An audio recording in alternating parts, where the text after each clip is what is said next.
Hello students, welcome back to the Tantra Physics classes. Here are a few PYQs regarding circular motion, one-liner solutions. I made it one-liner solution. A question can be solved in a line in the shortest possible way, and sometimes we don't have to use even a pen. We can give the answer straight away by using physics concept, right? And question first, कुछ question मैंने last time किए थे in previous lecture. कुछ question यहाँ पर है. The circular motion of a particle with constant speed. Circular motion of a particle with constant speed. Simple harmonic motion? No, it is not simple harmonic motion, क्योंकि simple harmonic motion में आपको force should be equal to kx. Periodic simple harmonic? No, neither periodic nor simple harmonic, not again. Periodic but not simple harmonic. Yes, a particle moving in a circle is a periodic motion. It repeats this motion again and again and again and again. So there is a periodic motion, and time period is time to complete one circular revolution. So this is the answer. D is the answer. Periodic but not simple harmonic. Periodic but not simple harmonic.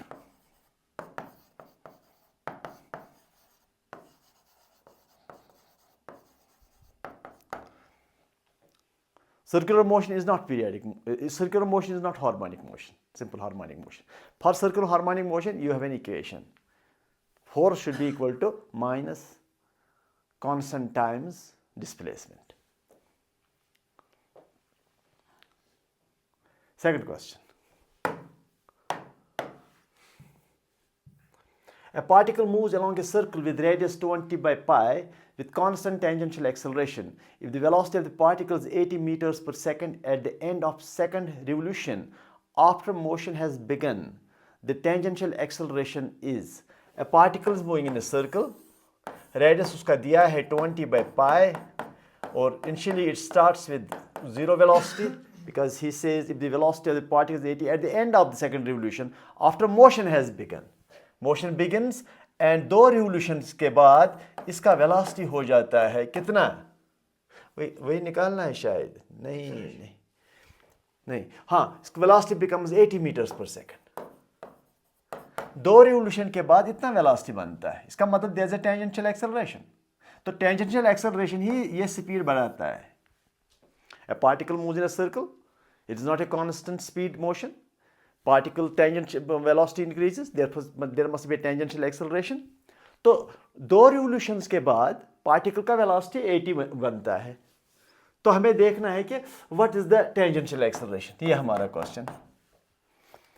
Options है 160 pi, 40 meter per second square, 40 pi meter per second square, 640 pi meter per second square. These are four options.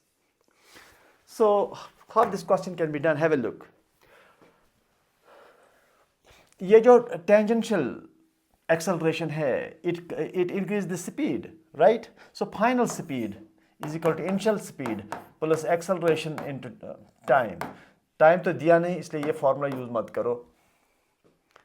दूसरा formula, final velocity square minus initial velocity square is equal to tangential acceleration to distance. ये formula use करो, क्योंकि दो revolutions के बाद आपको पता है कि कितना डिस्टेंस इसने कवर किया.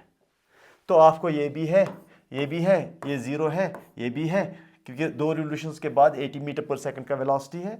It is v square is equal to 80s.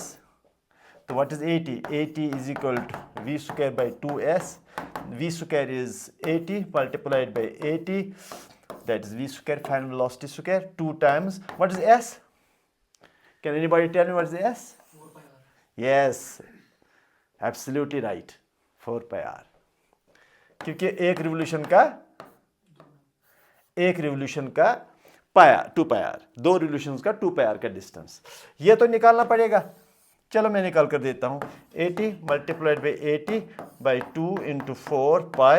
और इज what is और 20 by pi. ये खत्म हुआ. ये 8 इसके साथ चला गया, 0 इसके साथ जाएगा, 80. और 2 into 40 हो गया. 40 इज द आंसर। ये 2 है ना, 2 4 0। आपको ये खुद भी कर सकते हैं, ये कोई बड़ी बात नहीं है। इसको आगे जाकर के सोल्यूशन आर को देना value 20/π, 40 should be the answer. Let us see the answer. 40 metre पर second square, B is the answer. B is the answer. P is the point of contact of a wheel and the ground. The radius of the wheel is 1 meter. The wheel rolls on the ground without slipping. The displacement of point P when the wheel completes half rotation. A wheel rolls on the ground. और जब wheel जो है it rolls on the ground, ये point P है, जब इसने आधा revolution किया, आधा रिवोल्यूशन का मतलब ये है कि जब इतना डिस्टेंस ग्राउंड पर आ गया, हाँ इतना डिस्टेंस अगर ग्राउंड पर आ गया, ठीक, तो ये P वहाँ जाएगा, P इधर आ गया, हाफ रिवोल्यूशन के बाद P टॉप पर आएगा। लेकिन ग्राउंड डिस्टेंस कितना कवर हुआ, इतना कुछ, हाफ रिवोल्यूशन, क्योंकि रोल है ना, it rolls because this part of the wheel will touch the ground. तो यहाँ से हुआ πr डिस्टेंस और ये हुआ 2r का रेडियस, तो ये डिस्प्लेसमेंट आपको निकालना पड़ेगा, ये वाला s, दैट इज डिस्प्लेसमेंट। तो s is equal to root of πr square plus 4r square, इसका स्क्वायर, ठीक, that is root of pi square plus 4, क्योंकि r is 1 metre. Answer one liner, इसीलिए मैंने कहा कि it's a one liner solution. In a single line you solve the questions. खत्म हो गया। 51. A particle of mass m is revolving along a circle of radius r. ये particle है और रेडियस r है, ठीक है, चलो। And another particle of mass small m has radius. दूसरा पार्टिकल भी सर्कल में घूमता है, उसका मास है m और उसका रेडियस r है। If time periods of both particles are same, if time is same for both, same, then their angular velocities are the ratio of angular velocity of 1 by angular velocity of second is equal to, कितना होना चाहिए भाई? जब time period same है तो angular velocity भी same होगा दोनों का। वजह यह है कि एंगुलर वेलोसिटी इज 2π/t। एक रिवोल्यूशन में ये भी 2π का एंगल ट्रेवर्स करेगा और ये पार्टिकल भी 2π का एंगल ट्रेवर्स करेगा। तो omega is equal 2π/t, t is same for both, therefore omega is same for both. ये तो हो गया 1 answer, finished, that is the answer. Let me go to the third question. Fourth.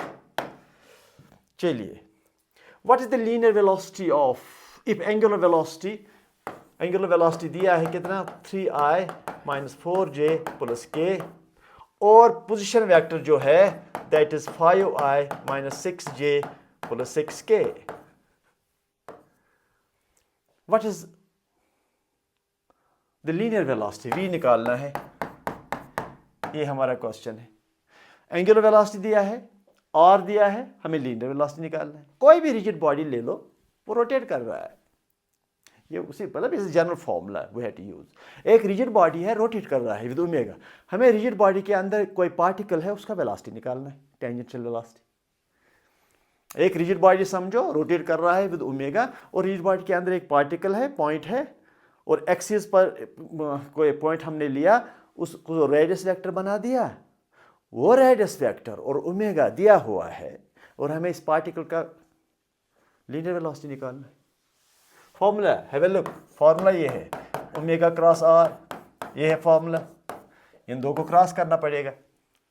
तो उसका रूल ये है i j k, अब omega के कंपोनेंट्स दैट इज 3 minus 4 1, फिर r के components that is 5 minus 6 plus 6, ठीक, राइट। चलिए अब जाकर के इसको बनाइए, वो जो बनाते हैं हम, वो डिटरमिनेंट i टाइम्स ये लीजिए, ये डिटरमिनेंट -4 -6 1 6 माइनस j करके 3516 plus k times 35 yes -4 -6 ऐसे कुछ करते हैं। I को लेकर के ये डिटरमिनेंट, j माइनस जे को लेकर के बाकी का डिटरमिनेंट बनाना है, k को लेकर के k के बगैर जो भी है उसका डिटरमिनेंट लेना है। ठीक, ये हुआ v equal I times -24 -2 plus 6 minus j 18 -5 plus k -18 plus 20 -2 plus 20। ये मतलब ये मल्टीप्लाई करना होता है, ये करना होता है, ये करना होता है, माइनस करके फिर इनका मल्टीप्लाई करना होता है, minus of this multiplication, this multiplication, this multiplication, this minus this, this minus this, this minus this. तो क्या आया पहला, 24 में से 6 -18 आए, चलो 18 में से 5 13 j plus 2k answer should be this, -18i minus 13j plus 2k, -18i minus 13j plus 2k, b is the answer, right? हो गया, चलिए let's go ahead. A body is whirled in a horizontal circle of radius 20. It has an angular velocity of 10 radians per second. What is the linear velocity at any point on the circular path? अब चूंकि circle है तो v is equal to r omega है, तो r cross omega या omega cross r, लेकिन अब r और ओमेगा के दरमियान एंगल थीटा है ना सर्कुलर मोशन। जब कोई सर्कुलर मोशन आपने लिया, ये वेलोसिटी है, r ये है, ओमेगा ये है, ये वाला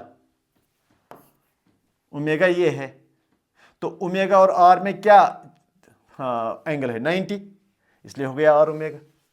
वैसे भी आप जानते हैं v is equal to r omega. ठीक, तो v is equal what is r, that is 20 centimetre, 10 is power -2, what is omega 10, 2 0 खत्म हो गए और 2 इज द आंसर, मीटर पर second answer, b is the answer. One liner, I call these questions one liner questions. So these were some questions previously asked, please do them again. I call them one liner because they can be solved only in a single line. Even IIT level questions can be done in a single line. Advanced level questions can just be done just by a trick, just by a concept. They can also be sometimes done in a minute, half a minute, or in a line. Thank you.